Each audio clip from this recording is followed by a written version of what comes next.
Merci de m'accorder un peu de ton temps pour cette discussion dans le cadre de Impact Job Days, qui est un salon de recrutement international sur les carrières consacrées au développement durable, qui va donc se dérouler du 8 au 9 juin à Kinshasa et le 12 juin à Kisangani. Donc un grand merci pour cette discussion cet après-midi par un temps ensoleillé, on l'a dit, aussi bien à Lomé que à Kinshasa, que à Bruxelles et j'espère un peu partout. Donc, ce que je propose que nous fassions, voilà, dans les minutes qui vont suivre, c'est véritablement de parler de ce que c'est qu'une expérience employée. Tout le monde ne sait pas, et même ceux qui savent, parfois ont peut-être une conception pas toujours à jour, en tout cas peuvent apprendre beaucoup d'un cas spécifique, d'un cas concret qui est celui d'EcoBank, puisque la bonne nouvelle, et je vais vous laisser nous la donner, c'est que vous avez gagné un prix, en tout cas EcoBank a gagné un prix en la matière il y a de cela quelques semaines. Donc, je propose qu'on commence par, voilà, est-ce que vous pouvez un peu vous présenter pour l'audience, s'il vous plaît? Merci Patrick, merci pour l'honneur ou les privilèges. J'aurais souhaité franchement assister aux événements à Kinshasa, mais bon, mon agenda ne me le permet pas.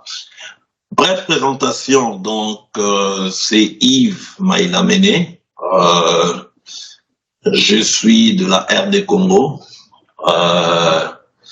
je suis né en RDC il y a environ une cinquantaine d'années maintenant, né à Kamina, l'actuel Olomami, je pense, avec les nouvelles provinces. Donc j'ai fait mes études partout en RDC, j'ai un peu à gauche, à droite. Mon père travaillait dans la territoriale, donc on a fait un peu le tour du Zaïre à l'époque. Donc, et après, j'ai fait mes études secondaires à l'internat dans le Bandundu. J'ai fait Kinzambi, et puis après, j'ai fini mes études. Je suis parti brièvement à l'université de Kinshasa, et après, je suis retrouvé en Belgique, où j'ai fait mes études à l'université de Mons.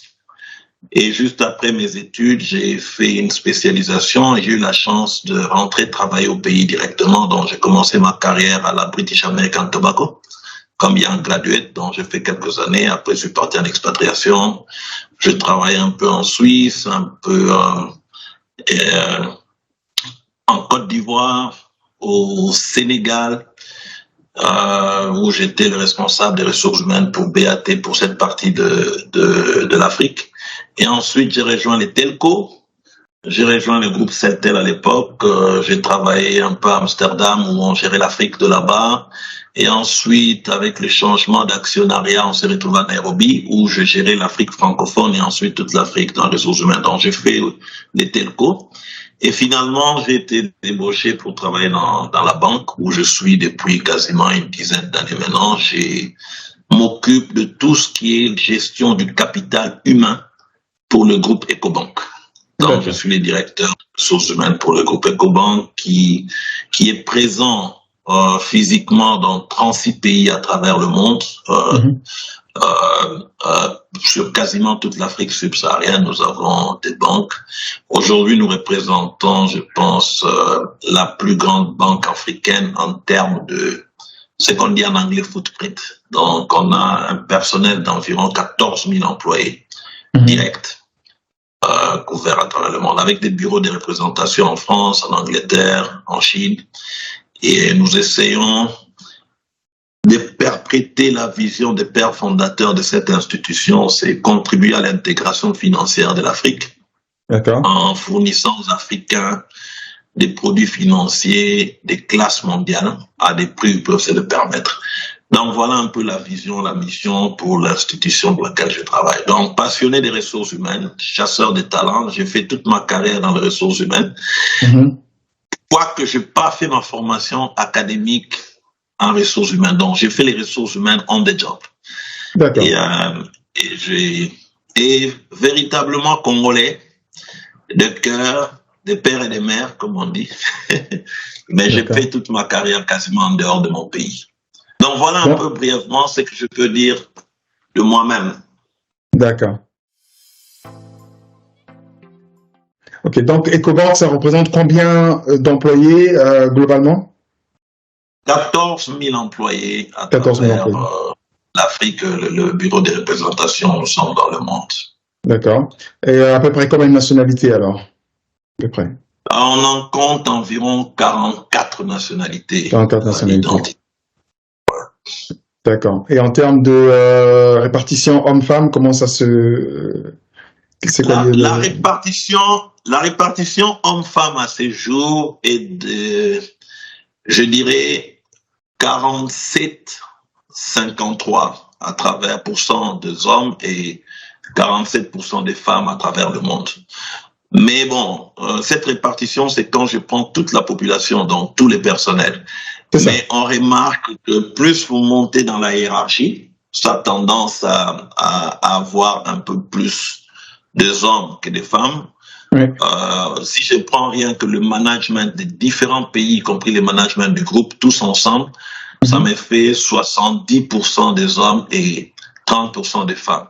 Et on s'est donné comme priorité d'ici 5 ans de pouvoir réduire significativement et d'arriver à une parité de 50-50 déjà dans nos conseils d'administration et dans les top management. Donc on a des grands programmes de développement des femmes. On essaie de mettre en place en interne des programmes de formation, de coaching et de mentoring des femmes pour qu'elles puissent aspirer à des fonctions de direction.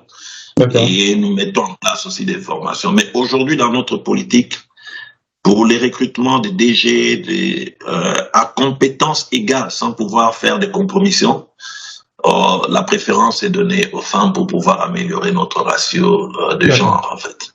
Donc, c'est un peu la politique. Mais donc, on a des pays de 50-50, c'est ça? De femmes. Ouais, 50-50 au niveau du management et des conseils d'administration. D'accord. Alors, donc, vous avez gagné un prix. Parlez-nous-en un peu. Comment il s'appelle ce prix? C'était quand? Et dites-moi un peu. Bon, je dirais que moi, je fais cette fonction depuis, disons, 4 ans et demi, 5 ans maintenant que je suis dans l'équipe. Nous n'avons pas gagné un prix, nous avons gagné plusieurs prix. D'accord. Je parle de l'expérience employée, hein? Je parle de 2 principalement qui peuvent être intéressants pour la discussion qu'on est en train de voir aujourd'hui. Oui. Le premier prix que nous avons reçu, qu'on nous a donné à l'île Maurice, qui est le prix que je vous présente là, c'est Africa Best Employer Brand Award. Okay. Donc ça, c'est un prix qui nous a été donné comme ça, venu de nulle part. J'étais dans mon bureau, je reçois un email pour dire, écoutez, nous sommes telle organisation. Nous faisons des enquêtes, des surveys à travers l'Afrique pour voir les entreprises qui ont un employer brand assez fort pour lesquels les jeunes aspirent à aller travailler. Et EcoBank revenait quasiment partout pour les gens. Donc, ils nous ont invités pour dire, écoutez, vous êtes parmi les marques employeurs pour lesquelles les gens qui sortent de l'université, les personnes souhaiteraient travailler en Afrique au même rang que Coca-Cola et d'autres grandes entreprises. Donc, on était très honorés d'avoir ces prix-là.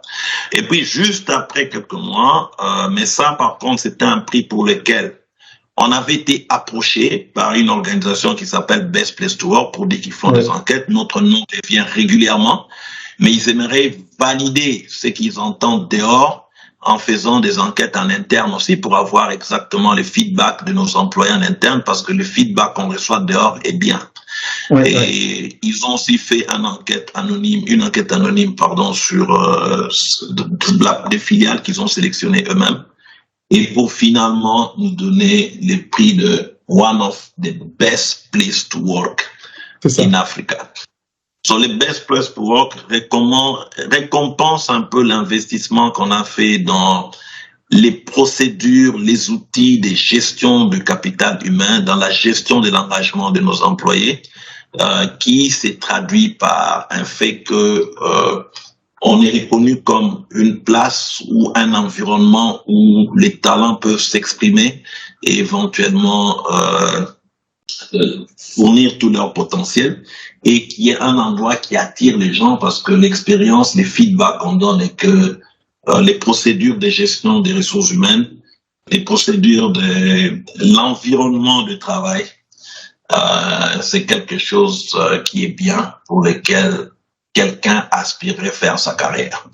Donc voilà un peu les 2 titres que nous avons reçus, qui pour lesquels, à titre personnel, je suis fier, parce que ça a été un travail acharné de plusieurs années pour pouvoir en mettre en place dans notre environnement africain qui est souvent un peu difficile.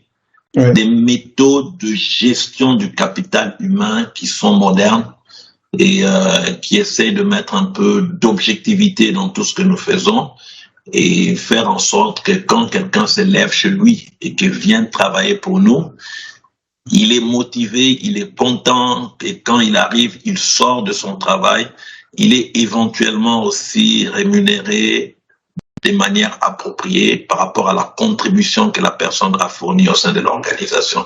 Et son travail est apprécié, ouais. Et il a envie de fournir un peu plus. Donc voilà un peu ce que je pourrais dire en présentant les 2 prix pour lesquels nous sommes fiers. Est-ce que vous pouvez nous définir en vos termes, de manière la plus simple possible, ce que c'est qu'une expérience employée? Comment vous la définissez? Bon, une expérience employée, c'est... Et je dirais que c'est... Je vais essayer de trouver le mot simple pour l'exprimer. Souvent, j'utilise un adage.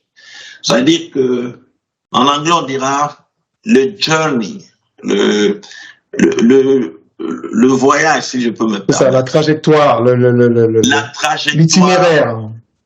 Le voyage, oui. La trajectoire, exactement, de l'employé dans l'organisation, avec les différents points qui vont toucher, sont des expériences agréables. C'est-à-dire que du recrutement à l'environnement de travail, l'entourage de travail, c'est pas une jungle, c'est un endroit où il y a des règles qui sont correctes, où la personne peut s'épanouir, la carrière de la personne, et éventuellement jusqu'à la fin de la carrière de la personne, ça a été une expérience agréable. C'est-à-dire tous les touch points, comme on dit en anglais. C'est ça. On passe une expérience agréable, c'est le vécu est correct et juste, et permet à la personne de pouvoir donner du sien aussi pour l'organisation.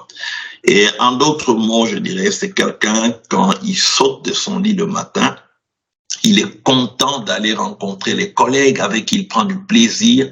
Il est content de faire ce qu'il veut, ça le passionne. Il est aussi content de ce qu'il gagne à la fin. Et il est content de pouvoir partir. Il peut recommander cette entreprise à ses amis, à sa famille et à ses collègues. Donc, brièvement, je pense que c'est de ça qu'on parle quand on parle de l'expérience employée.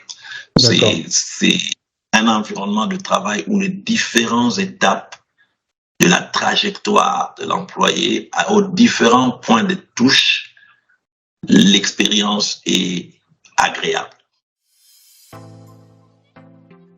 Pourquoi est-ce que cette expérience employée est si importante pour Ecobank, chez Ecobank?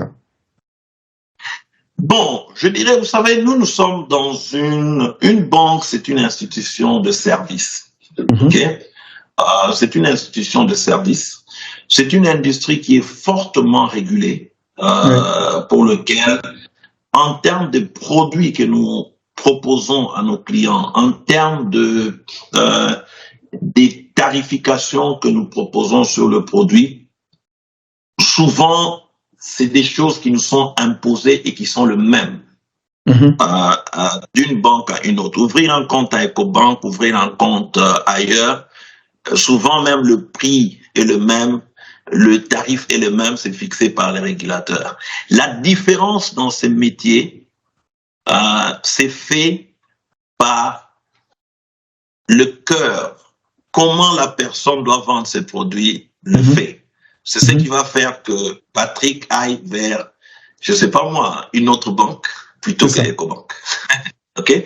Donc, c'est une entreprise des personnes. Donc, les personnes doivent être motivées, les personnes doivent être engagées pour pouvoir faire avancer l'organisation. Donc, c'est une organisation, pour le produit que nous vendons, c'est un service. Nous ne vendons pas de la marchandise, nous vendons un service. Et le service, c'est la façon dont on le vend qui fait la différence. C'est le cœur dont on fait la différence. Et pour une organisation qui est dans le service, qui fournit un service, le capital humain est le premier capital. Pour ça. Bien sûr. Absolument. Bien sûr. Donc, c'est pour ça que c'est très important, pas seulement pour Ecobank, mais je pense que pour toutes les institutions financières, le capital humain et l'engagement, l'expérience personnelle est très important, parce que si l'employé lui-même est engagé ou va vers une expérience positive, il va transmettre cette expérience à nos clients. Et c'est l'expérience client qui, en fait, se transforme en revenu et en profit dans les secteurs comme le nôtre. Oui, c'est ça. D'autant plus que dans le secteur des services, plus qu'ailleurs, plus que dans une autre industrie, un autre secteur, vous avez beaucoup d'employés customer facing qui font face à l'utilisateur final, au consommateur, comparativement à, je sais pas moi, comparativement au manufacturing, par exemple. Absolument. Voilà. Alors, vous, en tant que service et en tant que banque, vous avez une grande proportion d'employés, de collaborateurs qui font face aux clients, qui ont un contact direct avec le consommateur, l'utilisateur final, et donc c'est assez, c'est crucial que l'employé soit déjà, voilà, heureux d'être là, content de représenter la main qu'il représente ou qu'elle représente, etc. N'est-ce pas? C'est bien ça. C'est vital. C'est ça. Et je voudrais qu'il vend le même produit que le voisin. Donc, et le voisin a le choix. Il peut naviguer, mais comment fidéliser un client, ça dépend juste de l'enthousiasme de tous vos personnels qui sont customer facing, comme on les dit. C'est ça. Et c'est important. C'est la vie même de l'organisation. Tout à fait. Alors, est-ce que vous pouvez nous faire pénétrer un peu dans la fabrication, la mécanique de l'expérience employée chez Ecobank? Comment est-ce que vous l'avez construit, cette expérience employée? Si vous pouvez la résumer, ou prendre des points phares, des highlights, voilà, quelques points où vraiment vous avez construit cette expérience employée. Bon, je pense que c'était une banque qui existait même avant peut-être notre arrivée, mais bon, la seule chose peut-être qu'on a dû ajouter, qui ont fait un petit plus, il y a 5 ans, 4 ans, nous avons fait une analyse. Nous avons fait venir un consultant externe pour regarder un peu, parce qu'on s'est rendu compte que un des problèmes de notre productivité, c'était vraiment la productivité des hommes, comme on dit, people productivity. C'est ça. Et on a fait venir un consultant pour faire un peu une évaluation de la culture d'entreprise. D'accord, un audit. Qu'est-ce qui allait, qu'est-ce qui n'allait pas, vraiment un audit externe, juste pour qu'on se parle à nous-mêmes.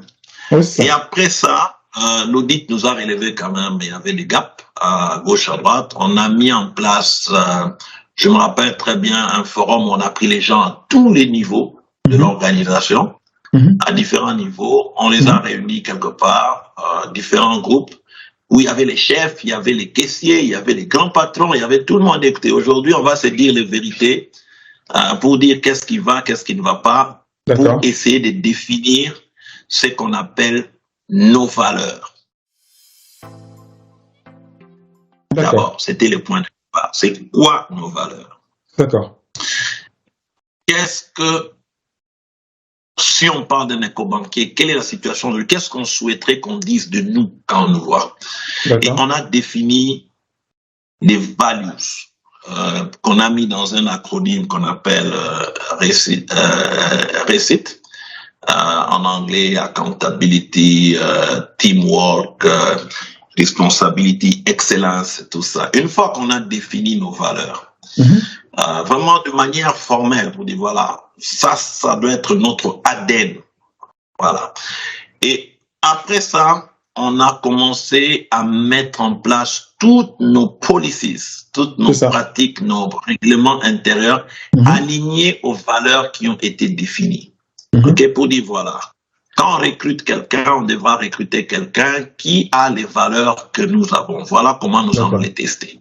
Et en interne, on a même changé notre méthode d'évaluation de la performance en ajoutant non seulement ce que vous délivrez, mais aussi la manière dont vous les délivrez. Ça doit être aligné aux valeurs que nous mettons en place et vice versa. Donc, voilà un peu quelque chose qu'on a mis en place.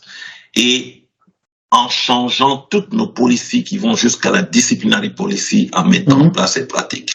Maintenant, on a commencé à célébrer au sein de l'organisation ceux qui démontraient dans leur quotidien adhérer à ces valeurs-là. On les célébrait. Et ceux qui étaient totalement à l'encontre de ces valeurs étaient aussi sanctionnés et on pouvait mettre des comités de discipline dessus. Et vice versa. Donc, on a commencé à avancer déjà. Ça, c'est pour mettre en place une culture de l'organisation qu'on veut en essayant de les guider. Donc, un, vous définissez d'abord c'est quoi la culture. Deux, vous alignez vos procédures pour que ça soit aligné à la culture. Et trois, vous mettez en place la récompense pour ce que c'est pas. C'est une façon d'institutionnaliser cette culture d'entreprise.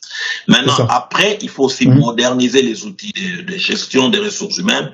On a essayé de digitaliser tous nos gestions des ressources humaines, le demande de congés, tout était digital, c'est sur les systèmes où les gens font les évaluations des performances sur les systèmes et avoir un environnement où toute l'administration est automatisée. Maintenant, on change aussi le rôle des directeurs des ressources humaines au niveau du pays. C'est des gens qui sont plus des advisors, qui font de la consultance et qui essaient de régler des conflits au sein de l'organisation et qui font plus de coaching et du mentoring. Et tout ça a créé un environnement où l'administration est automatisée, les cultures sont connues les éléments des cultures sont connus de tous et les gens essayent de changer leur comportement pour aligner à ça. Troisième chose, amener aussi de la transparence dans la façon dont on rémunère les gens. Et on fait des promotions. C'est-à-dire que ce n'est plus un secret. Il ne faut pas être dans un environnement où je dois connaître tel pour avoir telle faveur. La plupart des procédures sont un peu plus au fur et à mesure. Je ne dirais pas totalement ouvertes, mais beaucoup des éléments sont connus. Si je fais ça, je peux avoir ça. Pour avoir une promotion, voilà ce qu'il faut faire. Voilà les conditions et vice-versa. On essaie de mettre l'organisation, ça soit beaucoup plus limpide. Comme ça, les gens n'ont pas à deviner dans les rumeurs qu'est-ce qui se passe, mais ils apprennent ça eux-mêmes. On a aussi mis en place un système en anglais, on appelle whistleblowing. En français, lanceur d'alerte. Lanceur d'alerte en interne et de manière totalement indépendante. Si un patron se comporte mal, ou que quelqu'un n'adhère pas, la personne peut lancer l'alerte et cette alerte va directement au conseil d'administration via le département de compliance et sera auditée. Donc plus personne n'est à l'abri en matière de mauvais comportements au sein de l'organisation, tout le monde est à l'abri. Donc ça permet de créer un environnement où il y a beaucoup plus de transparence, il y a beaucoup plus de respect mutuel. Les gens peuvent s'exprimer, laisser exprimer leur talent et être un peu plus à l'aise pour délivrer, quoi. Donc, en mettant un peu tous ces ingrédients ensemble, je pense que on commence à voir les résultats qu'on a. ça se transmet aussi par une productivité en matière de revenus, de profits, mais plus important, de savoir que voilà, l'environnement est devenu un environnement où nos employés sont engagés dans leur expérience, ils sont en train de montrer, les gens ont envie de les imiter et on a de plus en plus de gens qui veulent venir travailler pour nous parce que ça s'est fait voir. D'accord. Donc, on a parlé de transparence. Il y a une autre valeur que tu aimerais mentionner ici parmi votre système de valeurs. Il y a plusieurs valeurs, je suppose. Donc, on vient de parler de transparence. On vient de parler de comment donc la notion de système de lanceur d'alerte. Ça fait référence à la notion de psychology safety. Donc, c'est-à-dire qu'on se sent en sécurité de pouvoir signaler un abus sexuel ou un abus verbal ou une anomalie dans le jeu. Donc, excellence, transparence, psychology safety, donc voilà, sécurité psychologique, on va dire ça comme ça. Il y a une quatrième valeur que tu souhaiterais mentionner ici. Responsabilité, c'est qu'on appelle. C'est ça, accountability, responsabilité, ouais. Accountability. Il y a teamwork qu'on essaie de. Ouais, bien sûr. Et puis il y a excellence, c'est qu'on était en train de dire, parce qu'on veut être innovant quand même dans notre secteur. Tous ceux qui amènent de nouveaux produits, de nouvelles idées sont récompensés et célébrés au sein de l'organisation. Bien sûr. Ce n'est pas juste une phrase, mais ça se célèbre et ça se récompense. D'accord. Alors, comment est-ce que, voilà, on vient à la question à laquelle tu avais commencé à répondre. Comment est-ce que EcoBank va-t-elle maintenir le momentum d'amélioration? Puisque c'est bien, comme on dit souvent, c'est pas tout d'arriver au top, faut-il encore le rester et être constant? Qu'est-ce qui est prévu pour maintenir ce leadership en termes d'expérience employée? Comment est-ce que vous allez faire en sorte pour l'améliorer année après année? Ce qui est important, je pense, pour essayer de maintenir cette consistance, la plupart des outils dont je parlais, des méthodes qu'on a mis en place, il faut maintenant les institutionnaliser, comme on dit. C'est ça. Donc, il faut que ça devienne institutionnel. Ça fait toujours le genre. Donc, ça devient institutionnel. Ça fait vraiment partie de day-to-day. Work, live, and work. Quand tu rejoins la banque, tu sais que voilà, ici, c'est comme ça que ça fonctionne, c'est comme ça que ça doit fonctionner. Il faut d'abord institutionnaliser ça. Pour maintenir les cultures que nous avons, pour tout ce qu'il y a comme abus, parce qu'il y en a, ça arrive, on maintient quand même une politique de tolérance zéro en matière de tout ce qui est abus, tout ce qui est à l'encontre de valeurs que nous place, parce que quel que soit les niveaux, la tolérance est zéro et les sanctions sont assez fortes. Et maintenant, si ces procédures sont institutionnalisées, donc ça c'est écrit pour l'instant, on a fait valider quasiment tout au sein de nos conseils d'administration. On a changé nos policies en mettant en place toutes les nouvelles pratiques qu'on a mis en place. Et je pense que maintenant, il faut juste monitorer, corriger, améliorer au fur et à mesure pour pouvoir rester à ce niveau-là. Mais bon, la réalité, c'est qu'on vient de loin, de très loin. Et moi, je pense qu'on n'est même pas encore arrivé là où on souhaiterait arriver. En termes d'expérience employée, tu veux dire?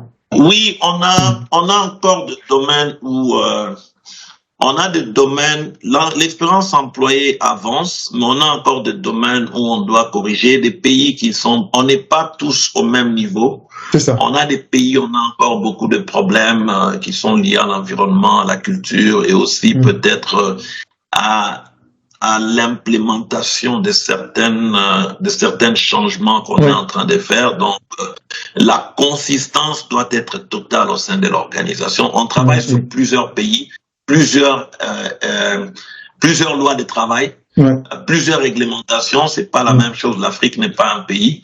Et ça, c'est le travail de chantier que nous avons encore à faire. Et bon, je pense que petit à petit, on va y arriver. C'est ça. Mais c'est le propre des multinationales, hein. C'est toujours un peu le dilemme.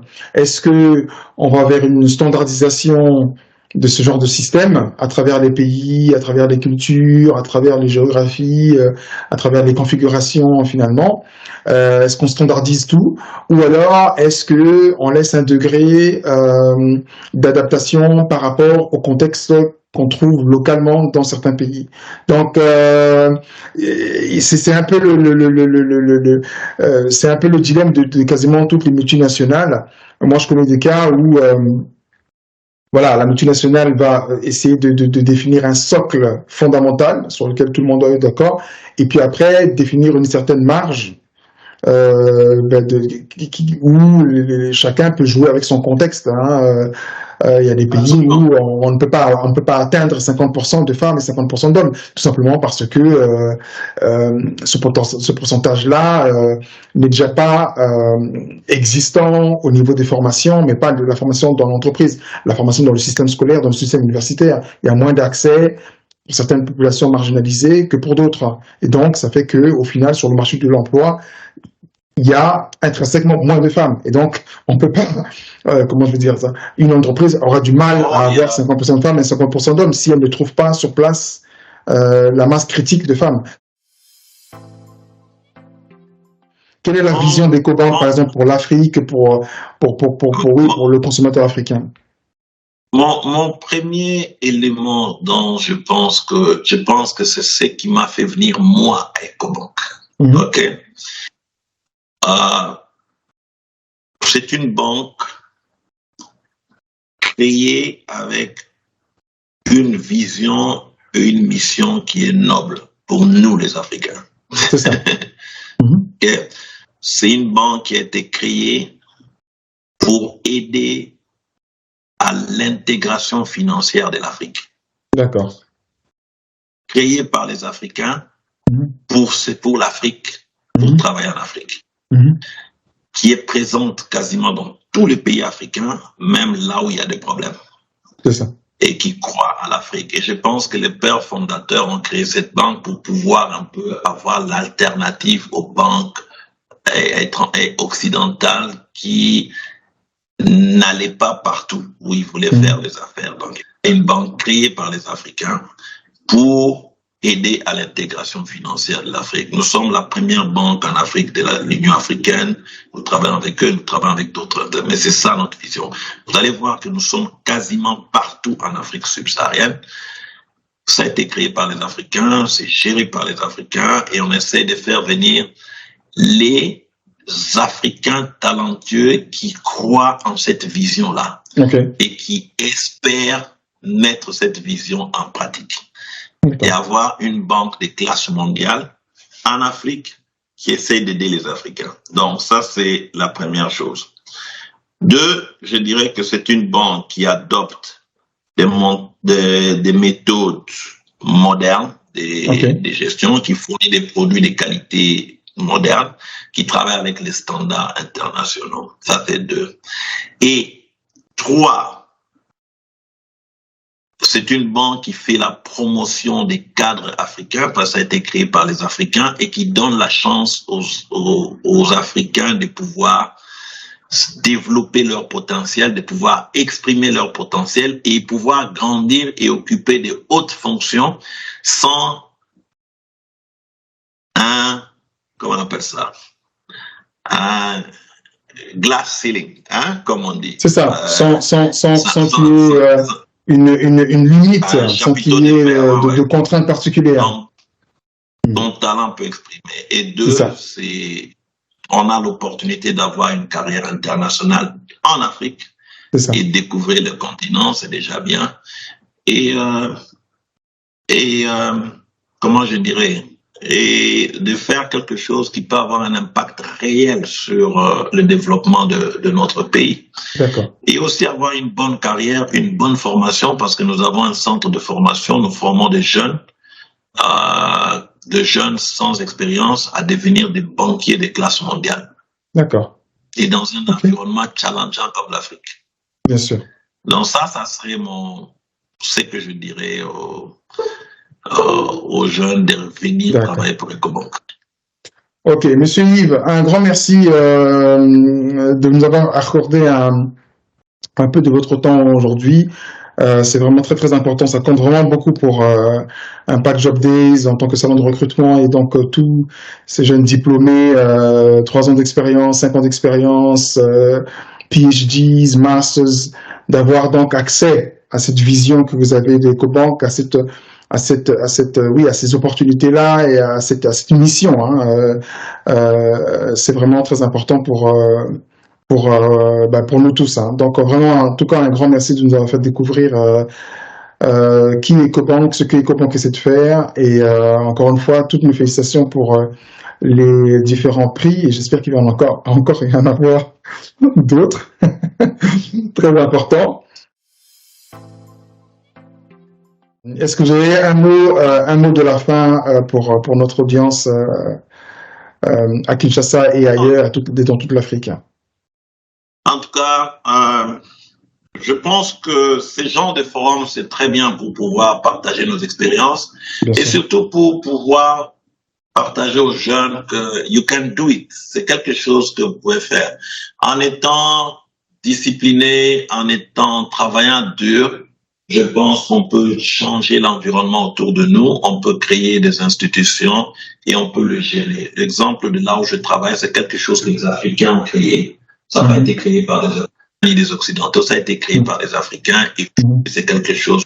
Et je pense que les opportunités, on en a. Non seulement de travailler pour des groupes comme le nôtre, mais aussi de créer ces genres de groupes, des frères de l'entrepreneuriat. C'est bien. Nous, en tant qu'organisation, nous soutenons beaucoup l'entrepreneuriat africain.